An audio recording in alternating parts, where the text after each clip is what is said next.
call. Hey, just hi everybody. This is Victor Bushrod out of the DMV. Victor, welcome to the call, sir. How you doing, sir? Good to see you, man.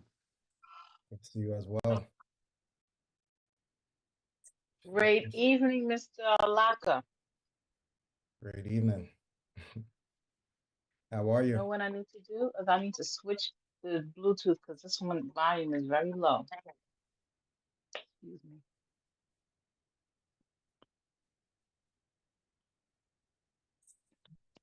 How was the holiday? It is amazing. It is going amazing. How about origami?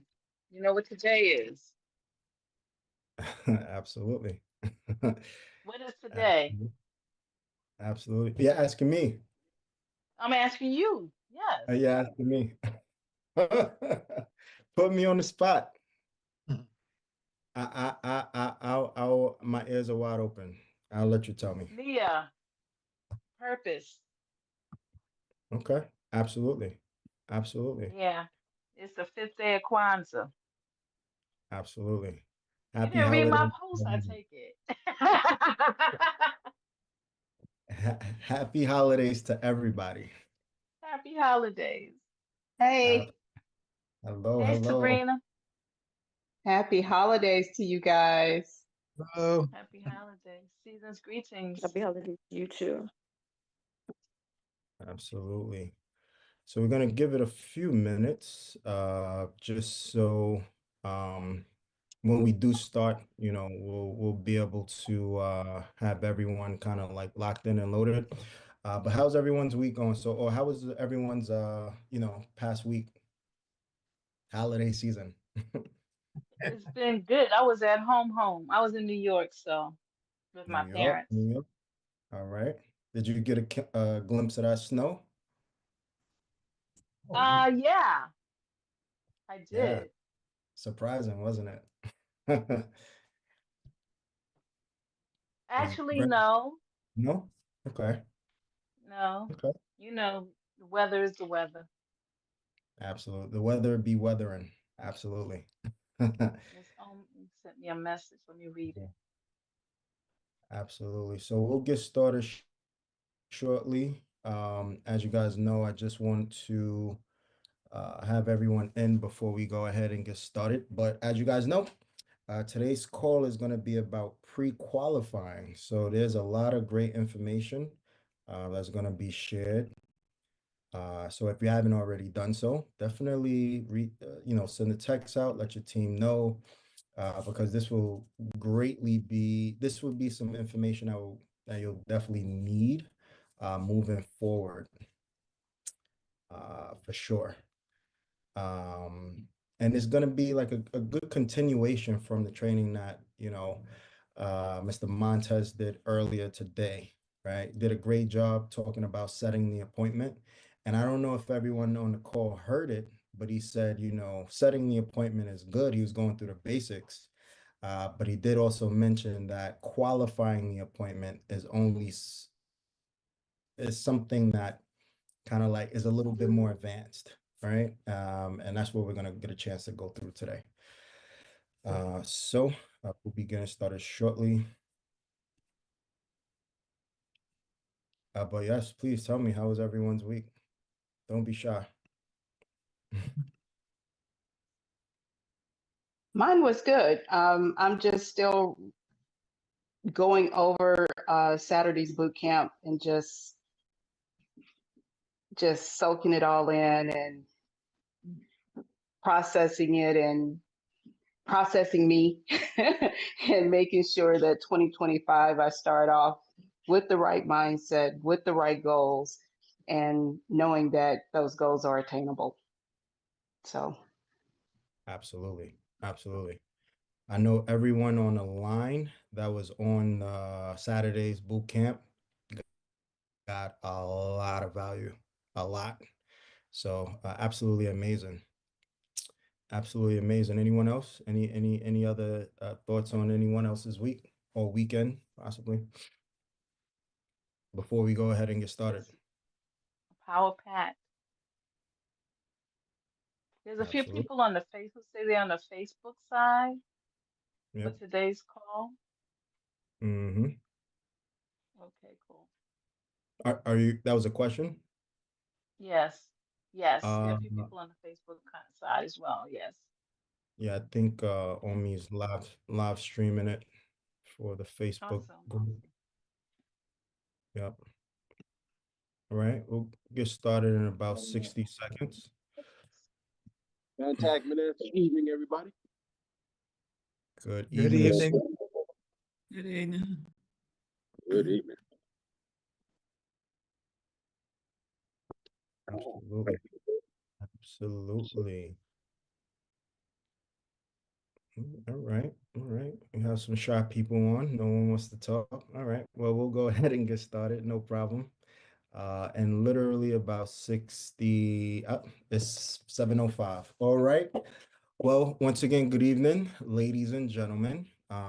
It's a pleasure to be able to serve the team and go over some basics on how to qualify solar leads and qualified clients, in addition to setting up solar three-way calls, right? So first and foremost, what you want to do, obviously, get a pen and a pad because there's going to be a lot of notes.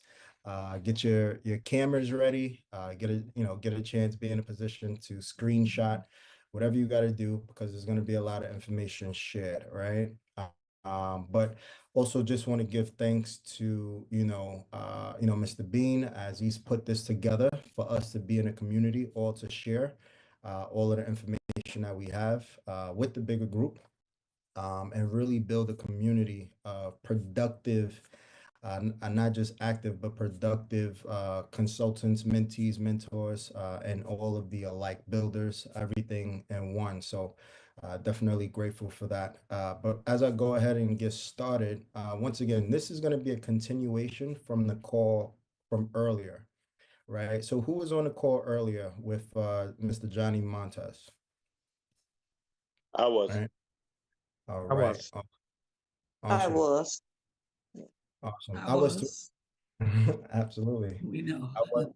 I was as well. And obviously, this is what I love about this community is that we get a chance to share, piggyback on top of each other as well, and continue to add value, right? So Mr. Montes talked about, and it's interesting that he chose what he chose to speak about, because I already had this lined up to discuss. So once again, it kind of like just works back to back. But he talked about actually setting and booking appointments. Once again, we're going to talk a little bit about qualifying clients. Right now, the reality is that when you book, it's easy to book an appointment. And he went through all of that training earlier. So hopefully we all got a chance to take notes on that. And as you guys know, there's multiple markets to operate in, right? So that's cold market, warm market, hot market. Once again, this is not that training to tell you who, where, and how to, call and so on and so forth. But what I will add, though, is that there are some aspects of qualifying a client to make sure that when you book the appointment, you're getting as much information as you need to make the consultation go smoothly, one, but also making sure that it's the right client to even be dealing with. Now, I say this because in some of my earlier years, I was so anxious, excited to book an appointment that I would book appointments with people who weren't even qualified, right? And it became a waste of time, obviously. But I want to start the training by saying this. I've turned those appointments into useful consultations. And here's why, right? When you book an appointment, when you do a consultation, if you're doing it for the wrong person, obviously you'll know that you're doing it for the wrong person immediately. You're speaking to someone who doesn't own the house, then obviously you're not speaking to the right person. Personally, I would just go through with these consultations and I would practice presenting. And what this would allow me to do is get comfortable with going through the process, all right, and presenting solar. So I guess the first part of this training is always finding opportunities to learn, right? Always finding opportunities to learn and grow, right? What I know and what I've experienced is that so many people, instead of trying to be productive, they're trying to be perfect, right? And because they're trying to be perfect, they won't have meetings, they won't do anything until their script is perfect, right? Until their pitch is perfect, until everything that they do is picture perfect. And the reality is that you only get perfect through the process, right? Or you only get permanent, not even perfect, because there's no such thing, but you only get permanent, right? Through the process. I believe Mr. Bean was talking the other day on the call. Um, it was, I forget the specific wording, but it had something to do with just knowing the process, knowing the slideshow, getting better with presenting. Well, obviously, Mr. Bean has gotten better by doing it over and over and over and over again, right? And this is what we want to do as well. So I got a chance to have a great conversation with Mr. Leroy, and we were talking and discussing about the process of making phone calls, right? And he mentioned to me that he had a few different ideas of possibly having someone else make the calls for him and so on and so forth. Sorry, I don't want to put you on the spot, but I just want to use this as an example. But the reality is that the only way we'll learn is by making mistakes and messing up, right? So that's where you're gonna learn the fastest, because if you know every mistake you made cost you an appointment, you would start to learn a lot faster, right?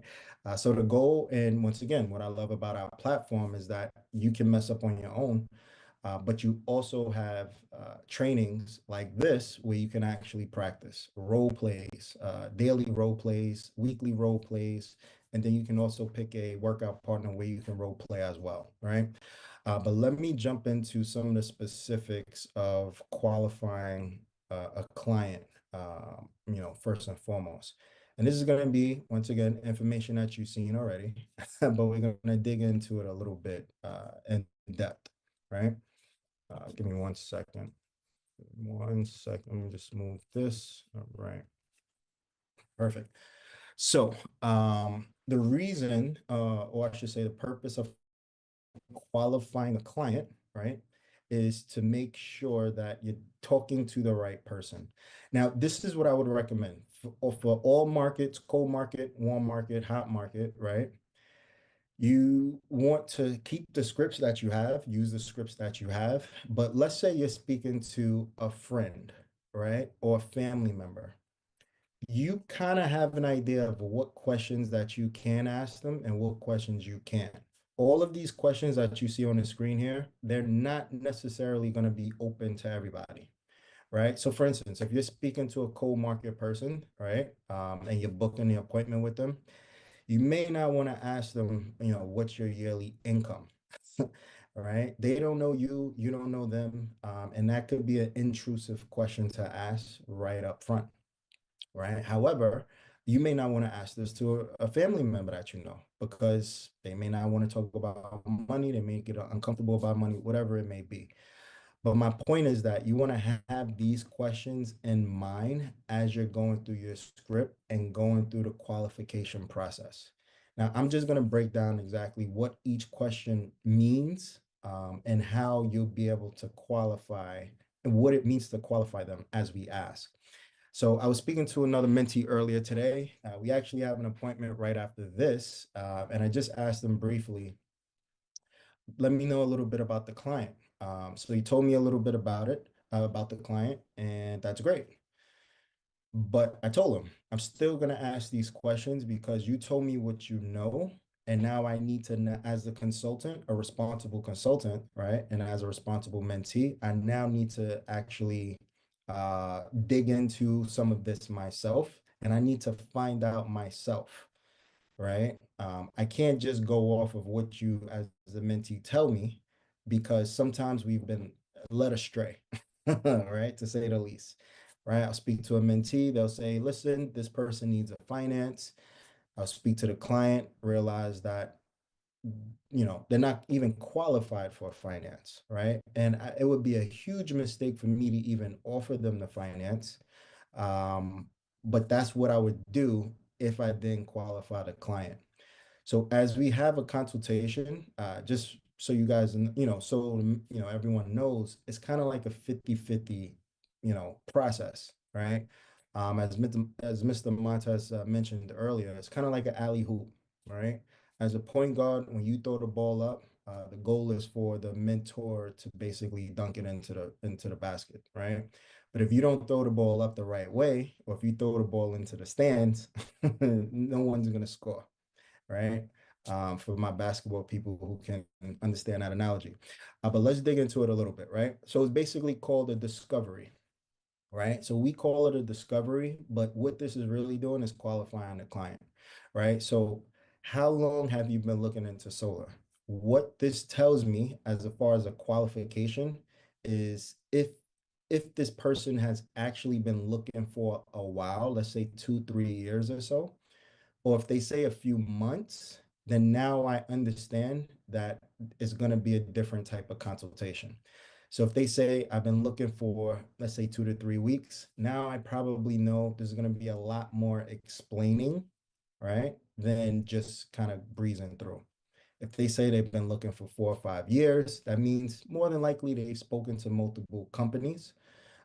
They've had multiple consultations, possibly, and they need to kind of see more about the numbers, right? So, if you're speaking to cold market, warm market, hot market, whoever it is, and the question that you could ask is, how long have you been looking into solar? It should give you a clear understanding of what position this client is in, right? Because the longer they've been looking, right, chances are the faster they're going to move forward, possibly with you, right? They've been looking for a while. So there's something that they've been looking for that they haven't found as of yet. And the sooner you know that, the sooner you'll be able to close the deal, right? So that's question number one.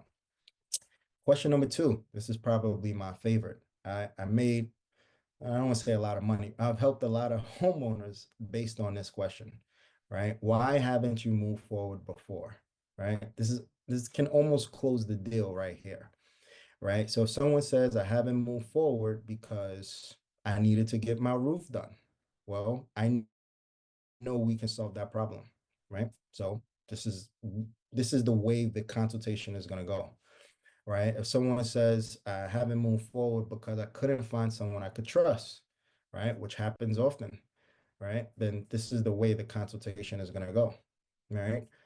I may slow my pace down a little bit, right? And like I'm saying, like as a mentee, as you're calling, and some of these questions you may want to throw into your script as you qualify, right? So that's a real big that will help you close the deal, right? Because if someone says I didn't move forward because the last person I spoke to didn't understand, I want you guys to understand that you can now use that as leverage, right? Oh, I'm gonna set you up with the solar specialist. He knows 100% of the information, and I'm sure if he doesn't know the answer, I'm sure he'll be able to find the answer to see if we can actually help you, right? You see how we use that question of qualification to be able to help you book the appointment, all right?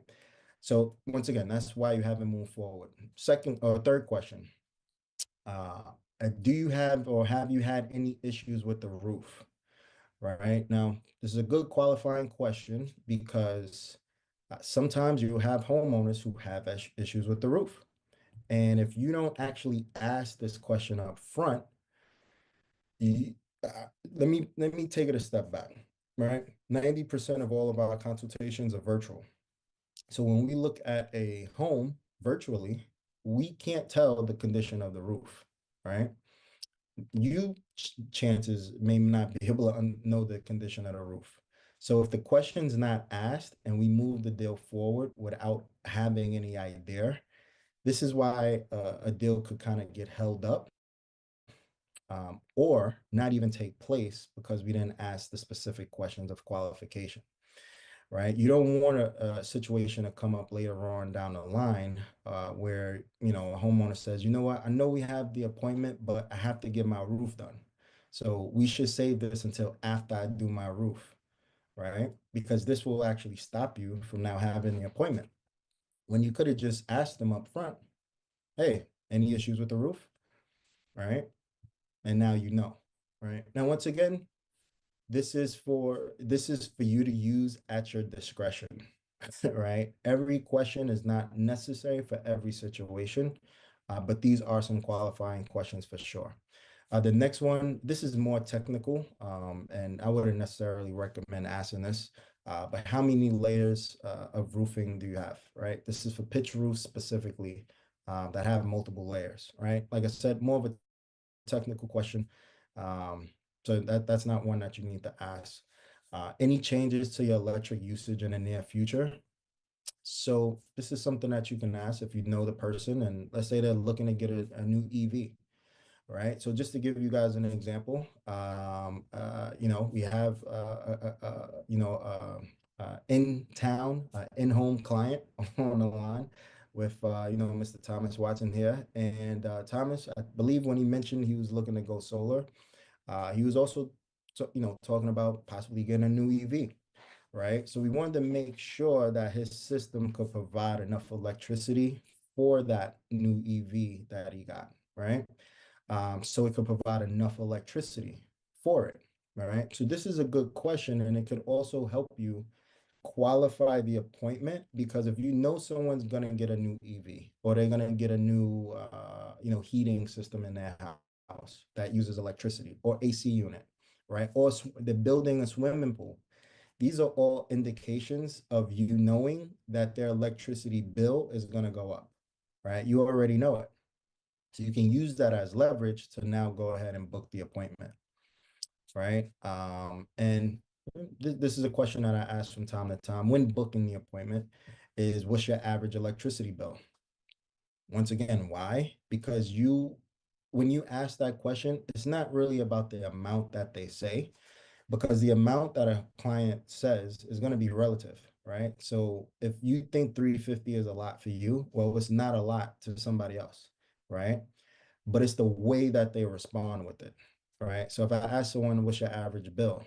And they respond by saying, oh, wow, whew, geez, my electricity bill is $350 a month, then I know that's a pain point for them, right? And that's something that I can use to now leverage to book the appointment.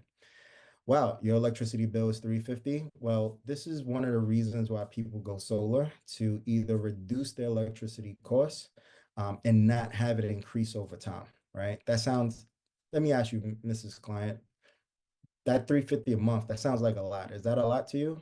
Yes, it is. Okay, great. Let's see how much we can get you saving on a monthly basis, right?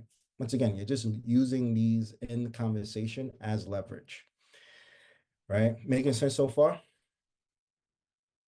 Awesome. Awesome. Yes, Okay. sir. All right. Perfect. Perfect. Okay. I know Ms. Johnson is getting some value. Good, good, good. Awesome. Okay. So now as we continue on, now whose name is on the title of the house? Right. Now, once again, depending on who you're talking to, this you may be able to ask this question, right? If you're speaking to a co-market lead, this is probably a question you should ask because it's direct and you need to know, right? You don't want to book appointments with, you know, people who are not on the title, because now it becomes a waste of an appointment, right? And trust me, I say this from experience. I've done a lot of appointments with non-homeowners, right? And we went through the whole process, right? And then we get to the end, and then I ask them, hey, you know, are you looking to move forward? And they'll say, this is great. This is amazing, but you know, I'm not the decision maker. Why? I never pre-qualified it, right? So you want to make sure that you're dealing with the homeowner and any other decision makers in the house, right? And as you know, Mr. Matas mentioned earlier, sometimes the decision maker is not the spouse. Sometimes it's the son, right? It's so funny when I have consultations with, let's say, the mother of the house, and the mother of the house has their son there, right? And the son is like the guard dog, right? And it just reminds me of my own situation, right? I wouldn't let my mother buy a $50,000 situation, right, or a solar system without me actually being or being there and helping advise her, right? So that's normal and natural. Doesn't always have to be a spouse. It could be someone else. It could be a caretaker, right? So variety of different situations. But this is how you qualify to make sure when we have the appointment, um, you're not having one-legged appointments. Here's the reality with one-legged appointments. It's gonna happen, right? You're not always gonna have both parties there. Sometimes it just can't be schedules, all types of situations, right? But it's the best practice to have all decision makers there, right? And the reason why I say that is because I've had clients where all decision makers is more than two people, right? So now you're consulting with four or five people because they're all of their names on the title of the house, right? And sometimes the more people there is, the more confusing it becomes, right? Because everyone has different personalities, so on and so forth. So just want to keep that in mind.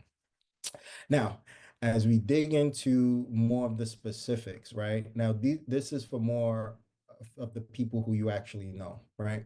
So, are you still working or retired?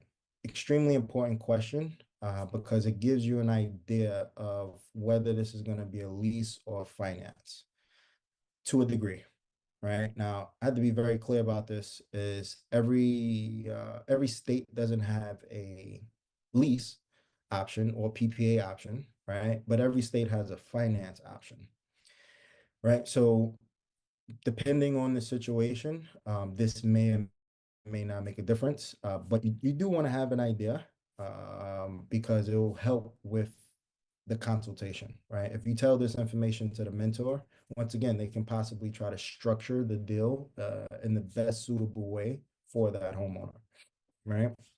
So definitely important information there. Once again, we talked about the yearly income. This is good to know, but it's not necessary to ask, right? And it depends once again on who you're talking to. So if you guys have been in a consultation with me, you know at the end of the consultation when it's closing time, the loan company asks how much you make yearly, right? So it's important to know, but sometimes you don't necessarily have to ask up front. This can be an extremely intrusive question. Sometimes some people get, a little weirded out about how much money they make, and it just gets strange, right? Uh, but what you can ask is, hey, what line of work do you do? So you have an idea, right? If someone says they're a teacher, okay, you may not know the specific figure, but you have an idea. And this is rule of thumb, right? It's a rule of thumb. This is not definite. But yeah, what I learned is that let me turn, give me 1 second. Okay. I think someone's writing on the screen by mistake. It's all good though. But just so everyone can see, hopefully you guys can see again here. So yeah, in terms of the yearly income, yeah, you want to be careful. Once again, asking someone what they do is maybe more suitable, right? But if you're dealing with someone direct, when I deal with clients directly, like it's my client that I generated from whoever or referral or something, I'll ask them how much do you make yearly, right?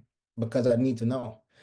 Because the rule of thumb is you should be making 3 times as much of what the solar system costs, right? Ideally. It's not a definite, but ideally. Why? Now, this is going to be a little technical, but if you go with a finance, there's this thing called debt to income ratio, right? So if you make, let's just say $100,000 a year, and you're getting a system that's 30, 40,000, then this makes sense and it's in the range, right? And it's doable. But there's been situations where I'll be talking to a homeowner that may make 30, 25, $30,000 a year. But what their system requires a $75,000 system, right? Now, this sometimes may not always make sense, right? Because of debt to income ratio, right? So you just want to be mindful, a little advanced, a little more technical, but just something to keep in mind, right? So that's something to know. Finding out whether they do their taxes, as far finding out whether they receive a refund or owe on their taxes. Once again, this is not a question I would ask when booking an appointment at all, right? This is something I would stay away from because you don't want to kind of get into all of this, very unnecessary. Another form of qualification, depending on the person, is the credit score, right? So if you know the person, if they're a family member or friend, this might be a little easier to ask.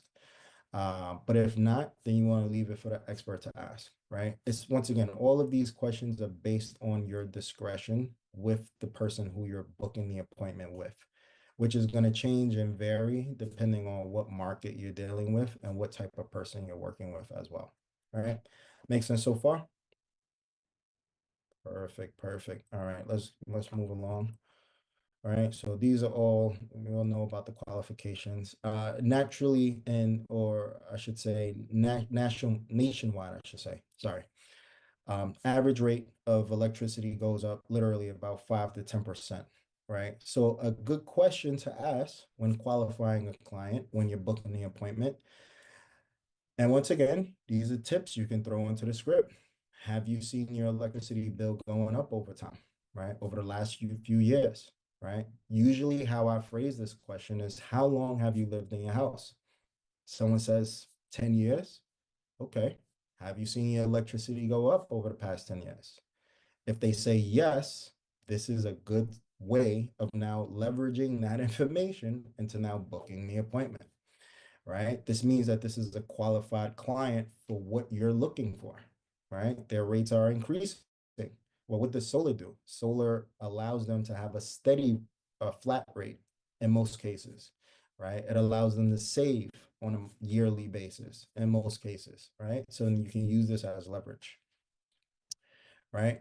Now, as far as qualifications, this might be something that you can use yourself, right? And it's knowing whether uh, the area of that client has net metering, right? Now, I've been on a few consultations with a few people on the line, and they've actually told me about their market, right? Ms. Johnson did a great job about educating me on the South Carolina market, told me about the incentives, and she gave me all the ammunition I needed to now go in and close the deal, right? And that's what we need, right? But the good part about it is that she already had that information, right?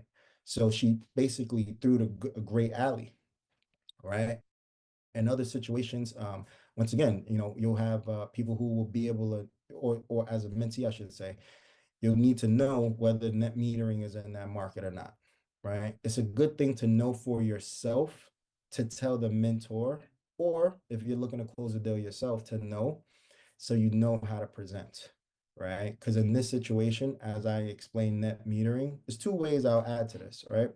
Either talk about net metering or I'll explain here how the battery works for a homeowner, right? And that will change depending on what market I'm in and knowing whether that market has net metering or not, right? And when I say market, I'm not just talking about state, I'm not just talking about city, also utility, right?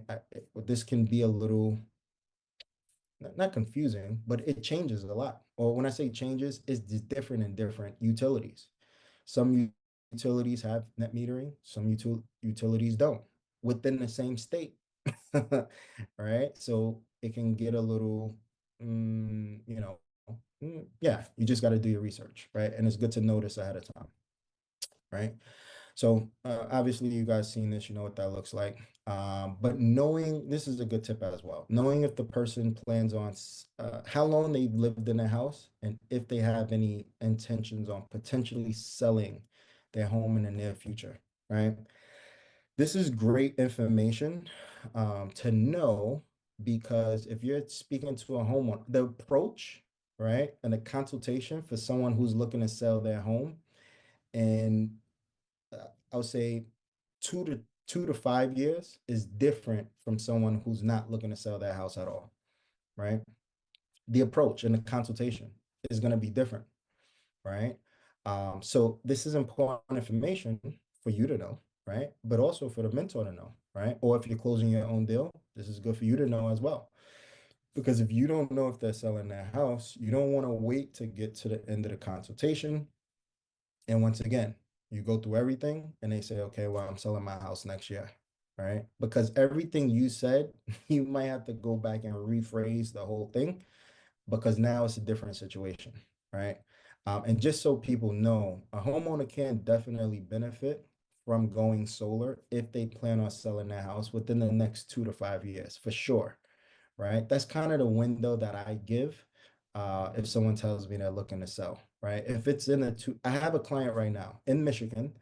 They're looking to sell, I think, within 2 years. And not only do they want to go solar, but they also want to do a roof. And the only reason they're going solar and doing the roof is so it could add value to the house. So when they sell it, they'll sell it with the new roof and with solar. Why? Because I explained this slide, right? I explained to them that, listen, when you go solar, when you sell your home, obviously it goes up 20%, so on and so forth. But the new homeowner, right? Chances are they're going to be buying a house with no electricity bill. How much of a selling point is that to you? She said that makes a lot of sense. Where do we sign? Right? So this is why you want to know these qualification questions so that you or the mentor kind of know how to present it to that client to speak their language, right? I see so many people, salespeople, they go into consultations and they speak their language, right? So imagine me speaking my language to a client, right? That doesn't make sense. If I'm thinking about my pockets, if I'm thinking about what's easiest or what's best for me, and I'm not thinking about the client, I'm not going to be talking their language, right? I'm going to be talking my language. They're going to know that, and then they're not going to want to move forward, right? Every client that we deal with is looking for someone to speak their language. We speak their language by qualifying them to the best of our ability. Does that make sense? Absolutely, absolutely. Okay. And obviously we know the difference between staying with your utility company and going solar. Now, just this is another tip, and I hear this said a lot, all right? As far as like ownership and going solar, the difference between ownership and renting. So sometimes people get this a little bit confused. When they say renting, they may be talking about their utility company, renting from the utility company, and then owning with solar. So yes, that's an option, but you want to be careful about saying that too quick, right? And it's called pivoting, right?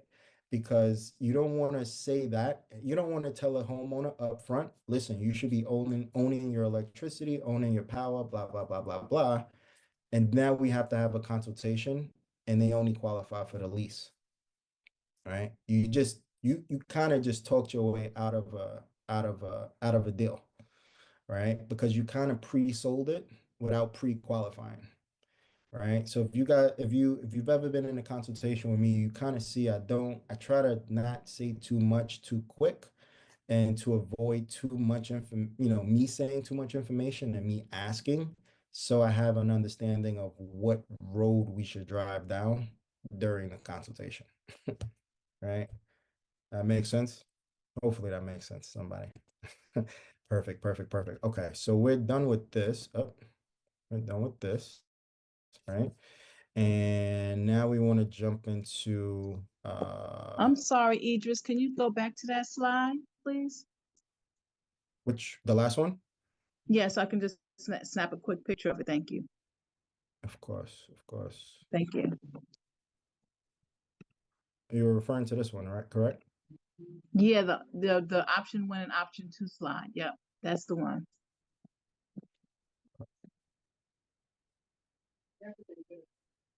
Okay, got it. Awesome. Thank you. No problem. No problem. Now, I know we talked about doing solar three-way calls, right? And I got this obviously from being in the industry of network, building businesses and so on and so forth.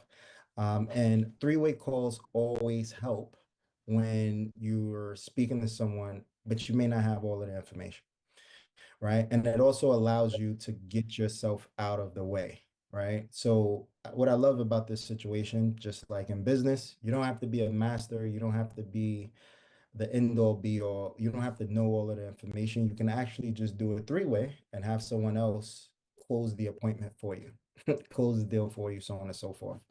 So a solo three-way is basically the same way, right? Let's say you're on the phone, you're booking an appointment, and the client asks you a question that you don't know. Now, here's the reality. We have objection sheets, right? That you can, look up, understand, kind of like get the knowledge base of how to do those. And those obviously are extremely helpful. So you want to have those to the side as you're making calls. That's first and foremost. But let's say they ask you a question that's not on the sheet and the question throws you off, right? Once again, you can just tell the client, listen, that's a great question. I definitely want to get that answered. And you can just schedule a three-way call with a solar expert, right? Some of these questions you probably don't even want to be the one explaining, because the more you explain on the call, right, as far as you booking it, the more that person on the other end of the phone feels that they don't need the appointment, right? And I say this because it happens to me, right? Obviously, I know solar. So sometimes speaking to clients, I try to prevent saying too much and I try to ask more questions, but sometimes they may ask a question that I know, right? And I may start asking it and I start feeling good about answering the question. I'm like, yep, I just educated this person. We'll be on the phone for 10, 15 minutes. And then they realize that they had all of the information not to book an appointment with me, right? Because the question that they thought they needed, they felt like they got answered. They still don't know how much money they're going to be saving per month, right? So I failed as the appointment booker in that situation, right? So instead, in that situation, what would be good is to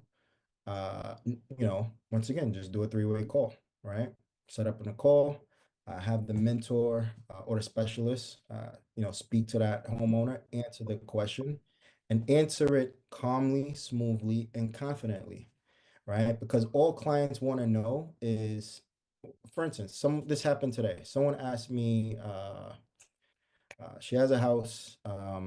That she heard about solar. She heard about it by about three or four other companies, and the mentee was on the phone with her, and it was a three-way out of the blue. So he just called me out of the blue, but he got me on the phone with her, and he asked me, or she asked, I should say, what's the warranty? So the mentee obviously couldn't answer that question. And here's another thing: if there's a question you can't answer, you don't want to make one up, right? Because making up, once again, we're not talking about, small items here, right? A made up question can cost a lot of money on the back end, right? It can cost you a lot of money from the standpoint of them, having a bad experience. It can also cost you a lot of money because if they had a bad experience, then they won't refer anyone to you, right? So don't make up questions. Don't make up answers, right? Speak to a specialist, right?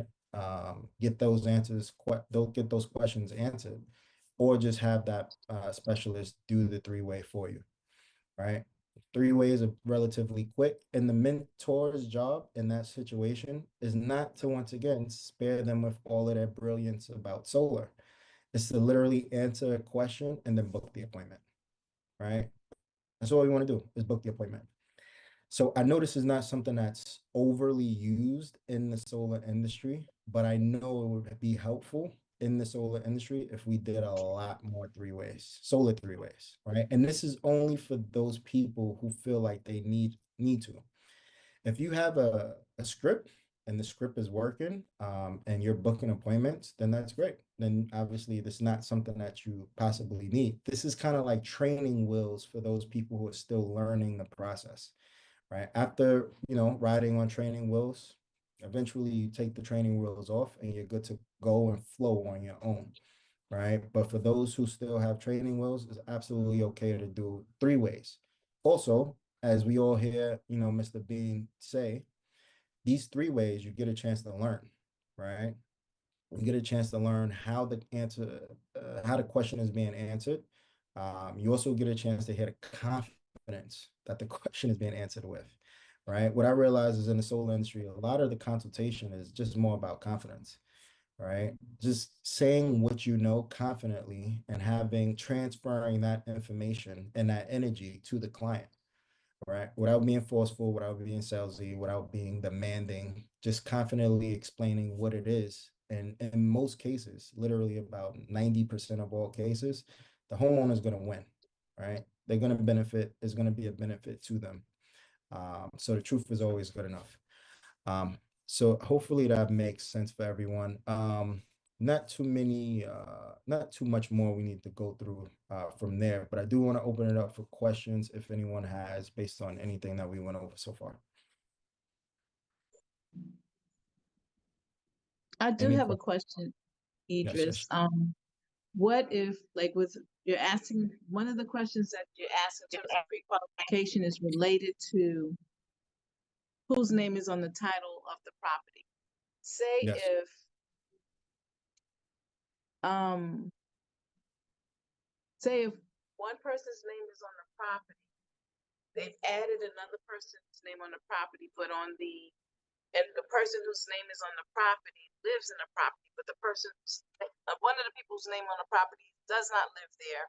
The other person is serving as a caretaker of the property and their name is on the property.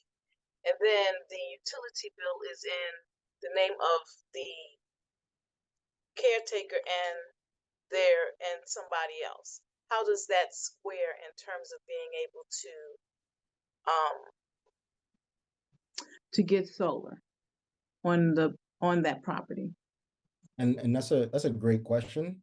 It's a unique question, but Mm-hmm. believe it or not, you'll be surprised how often that takes place, right? Right. So you ideally just so you want to speak to the person, whoever's name's on the title, right? And if that's Right. multiple people, then that's fine. But actually, I think well, Carlton's on the line, but I know we had a experience where we had and hopefully this is kind of going to answer your question a little bit, but we were having a consultation where the mother lived in the house, but the daughter's name was on the title, but she didn't live in the house, right? So we did the whole consultation with the mother, not realizing that she didn't really have a decision in whether we could move forward or not, because it wasn't even in her name, it was in her daughter's name. So we had to have a whole nother consultation with the daughter, but by the time we had the conversation with the daughter, not that it was too late, it just didn't go as smoothly. So, and that's because the daughter didn't live in the house, right? So the Right. daughter's perception of what's going on for solar for that house is different than the person who's living there and then paying the bill, because the mother's name was on the utility bill, right? So let So me see if I can clarify this. So say if a parent and the resident's name is on the property, right? And the resident and another relative's name is on the utility bill. And the common denominator is the resident. How does that work? Yeah, so we need whoever's name is on the title is basically making the decision. Whoever's Okay. name is utility bill, it doesn't matter as much, right? It doesn't matter as much. We need to speak to whoever's name is actually on the title, right? Okay. Yeah, they are the decision maker of whether that house can go solar or not. Okay. All right. I think that clarifies. Absolutely. And just to add to that, and we'll move on to the next questions, but it's also important to know whose name's on the title, because that will also help determine which plan would be best for that household. Right now, I talk a lot about this, but this is where the finance and a lease comes into play for me. Sometimes I should say, because there could be and I explained this before in the past, but I'll explain it again. Let's say the husband's name is on the title, but the husband's credit is horrible, right? 500. But the wife's name is not on the title, but her credit is 800, right? In that situation, that household can't necessarily go with a finance with certain financial instruments or financial companies because once again, the person who's on the title doesn't have the credit to get approved, right? However, in that situation, that same client, that same household would qualify for a lease, right? Because the husband could still go down and have a co-signer of someone who's not on the title, right? But that co-signer has to ideally live in the house and have some close relationship with the person on the title, right? Now, this changes sometimes with different, loan companies or financial companies, but for the most part, that's kind of how it is. And it's important to know that up front. So once again, if you or the mentor, whoever's closing the deal, can have an idea of which option they should be showing this homeowner, so it can be a smoother transition into closing the deal. Because if this is something that I'm finding out as we're closing the deal, then it's like throws a monkey wrench. And now we have to pivot to a lease after showing them all of the benefits of a finance, right? And it's possible, but sometimes it's not always as easy. You know what I mean? So hopefully that added some clarity as well. Yes, Del Boudreaux, yes, sir. Hey, great evening, Idris. First of all, I really appreciate your time and I really appreciate what you do for the team on Monday nights, man. It's just invaluable information. And having gone through this process with you, with a client, man, it's just so impressive of the process that you actually use. My question is, so when you're looking at all the variables, like in our case, it wasn't actually the savings that was the differentiator in the whole deal, right? It was the overall cost of it over time. So, talk a little bit about that because there's different strategies based on the actual project itself, right? There's some little nuances in there that happen it's actually kind of cool how you go about determining what's going to be the differentiator in a project. I mean, I really appreciate that about you being a project manager myself in the oil and gas industry, and just watching you go through that process, man, was just amazing to me. Absolutely, and I appreciate that. And yeah, what you're bringing up is a real good point, and we may need to possibly spend a whole training on that as well because I think that's real good. So I'll definitely keep that in mind. But every household there's a different angle, I like to put it as, right? There's a different approach to closing every deal, right? And with some of these qualification questions that I mentioned, the more we know them, then the more I can determine, or we can determine what angle would be best, right? So I believe, as you mentioned, Dale, the client that we were dealing with, your cousin specifically, Donovan. Once again, it wasn't about the monthly savings per se, but I believe it was the overall project and how much they would save over time, right? So how much he would be saving on over a 25-year time frame was the angle that we chose to go with because there wasn't much savings in the deal on a month-to-month basis, right?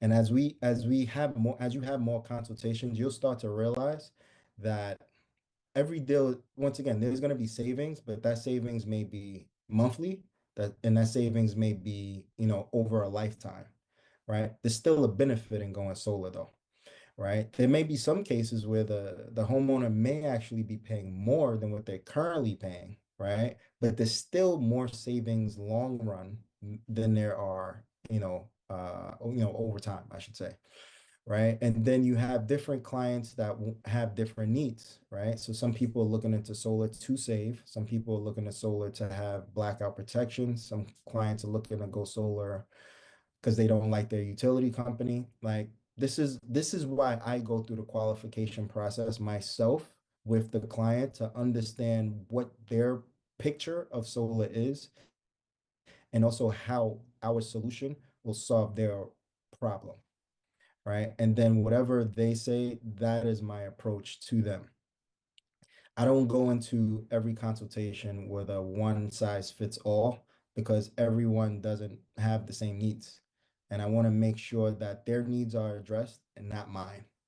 Right. See, man, that to me, Idris, is a very important point right there. That to me, I call it fit for purpose, right? So you're gonna fit for purpose that client. You're not just gonna go throw solar on his house and say, "Hey, man, here's what you got, man." I mean, your how you went through that process and the questions you asked, and of course Donovan, my cousin, man, he was a sharp cat, man. He was asking some very intelligent and deep questions, but man, how you went through that process was simply amazing, and how you came to the point where you actually talked to me about it, what the differentiator is, and you actually asked me if I agreed with that.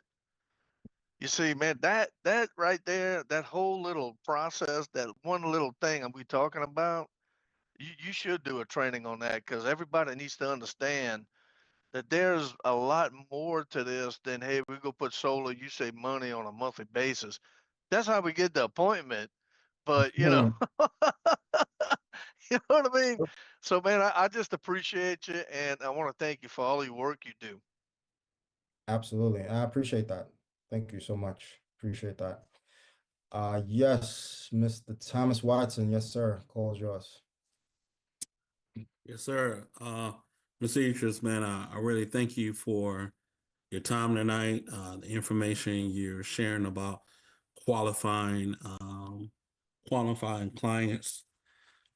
I know when I first got started, I know, total we probably presented before I met you, probably presented to about 10 families. And I must say that the qualification just wasn't there the way it needed to be.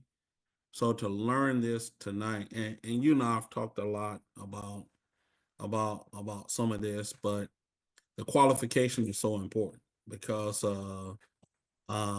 we need to know what we're working with, who we have, what their needs are, and so this is great, man.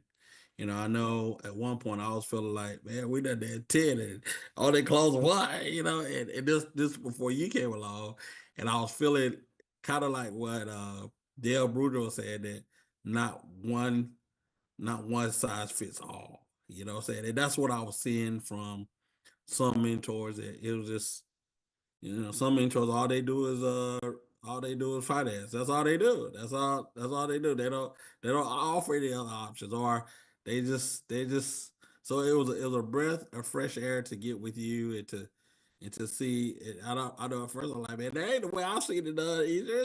I ain't seen it done like this before. You know what I'm saying? The PowerPoint, I ain't seen that before, but just to see how you're all about the customer and making sure that the customer gets what they need.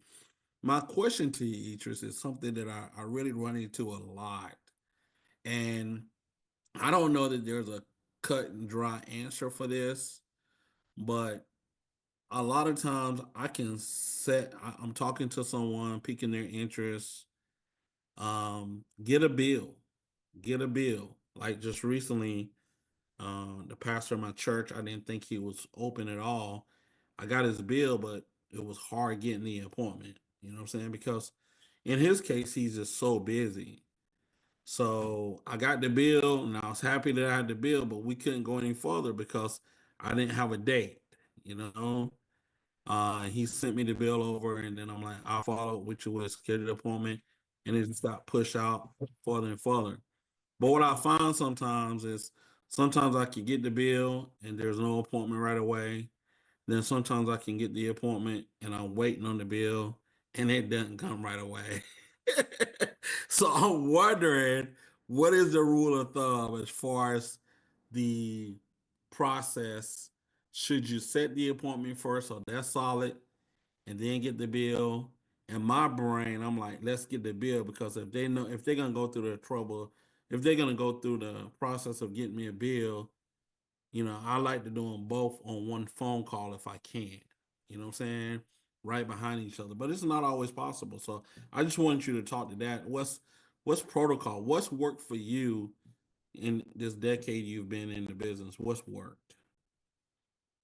Yeah, so once again, great question. And I know Mr. Montez talked about this earlier today. As far as basically, you know, you can choose between what you do first, right?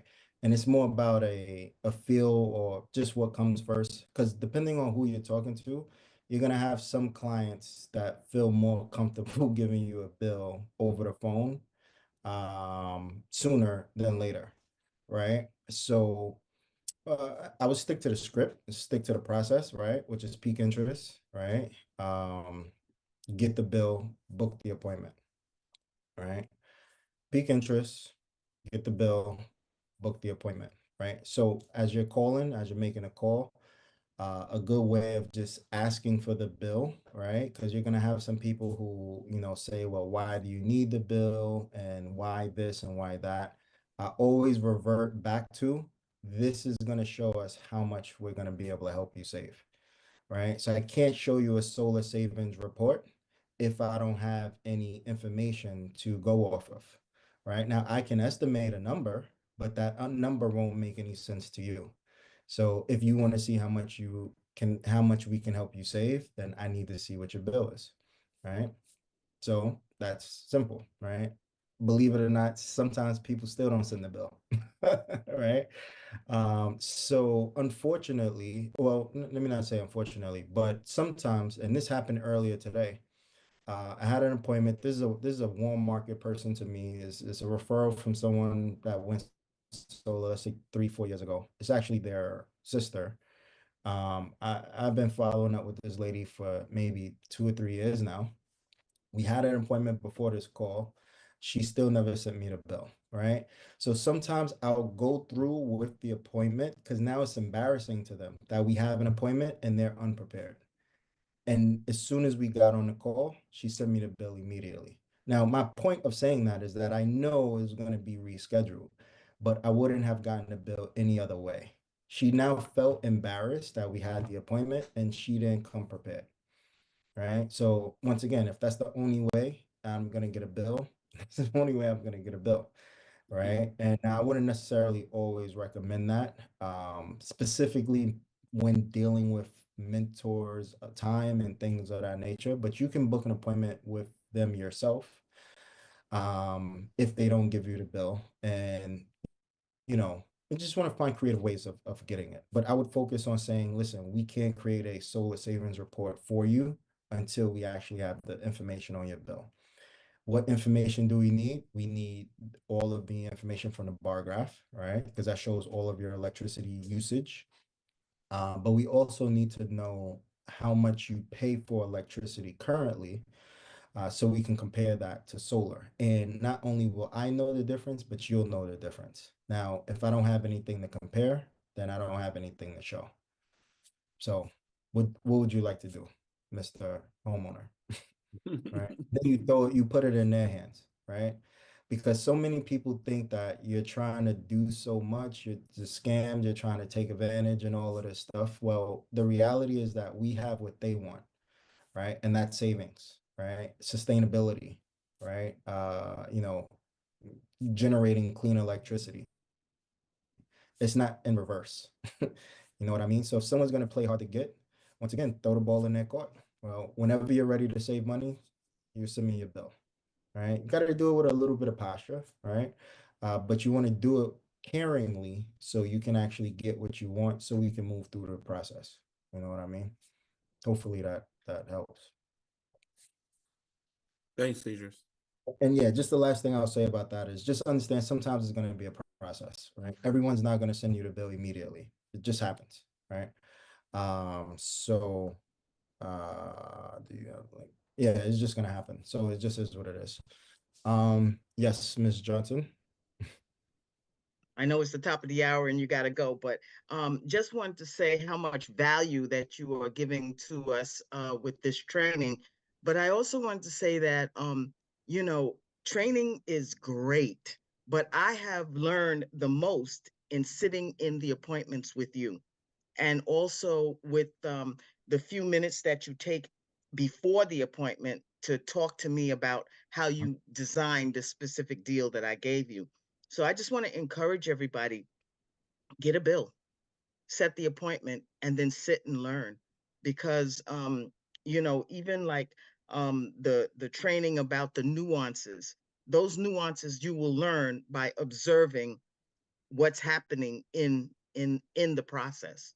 Because I've been through several appointments with 3 different mentors, and I've learned so much, even in the comparison between the different styles, as something that Thomas was alluding to. And then, you know, Grant Cardone teaches us to assume the close. You know, so when you're asking for the bill, ask like you expect to get it. Like it's like, well, you know, like if you're not going to get it, it's like, you know, you have to, the tonality of your voice has to have the expectation that you're going to get it, and just have a lot of confidence in the ask. So thank you so much, Idris, for everything that you are providing to us. But ladies and gentlemen, get a bill and get in that appointment. You'll learn a lot more. Absolutely. Absolutely. Absolutely. Thank you. Appreciate you for sharing that. So very true. So very true. Yes, Mr. Leroy. Yes, I won't keep you too long. And listening to you about the if someone should have a question and you put them on for a three-way call and so forth, I Mhm. I personally would like to stay away from that as much as possible. I want to build my mentor up in expectations as to what the client is going to see. Mhm. You know, it's just like Christmas Day to them. They're waiting Mhm. to get, you know, the whole core of what it's going to take for them to, you know, make a decision. But I will gather information better than what I did before. I learned a lot today and tonight about the approach. I did not know the extent of what I could expand in, with respect to gathering information. But I've gathered that now, and I think you'll see a little bit better uh, file coming your way. Absolutely. Absolutely. And I definitely appreciate that. And yeah, it's a everyday learning process. And the more, as Ms. Johnson mentioned, the more you step out and do it, the better you'll get. And I know that's the conversation we had the other day, Leroy, as well, as far as just, you know, doing it more and getting better at it every single day, Right. so Absolutely. definitely congratulations in advance.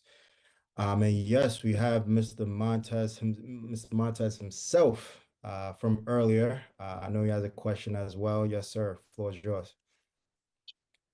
More of Okay. a comment, man. I love the way you ask your discovery questions.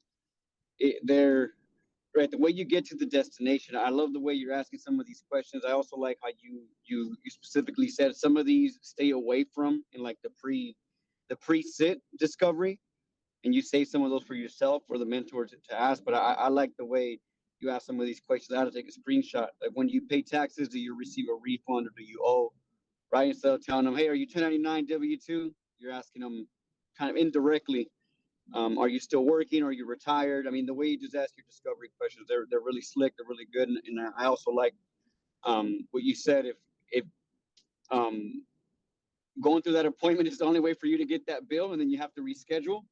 Hey, man, if that's what you got to do, you got to do it. But I really like the way they said there's different styles and different ways. I'm still a student of the game. I'm here to soak up game from people like yourself and everyone else that's out here killing it. So I took a lot of notes. I'm also on the road, so I couldn't take a few notes towards the end. But yeah, man, this was extremely valuable. Thank you. Absolutely, absolutely. And I definitely appreciate that. And yeah, we're all students of the game, including myself. So I learned every day from, everything that we all do. And I got a lot of value from your call earlier as well. So Mr. Leroy, I'm sorry. Do you have another question? No, I'm going to lower the hand now. I'm Okay, fine. got it. No problem. So once again, definitely appreciate everyone jumping on. Hopefully this was valuable to everybody, and I look forward to seeing everyone on the Millionaire Mentorship call as well in about an hour or so. Right. So take care, take charge, and have a great evening. Bye bye for now. Thank you. All right. All right.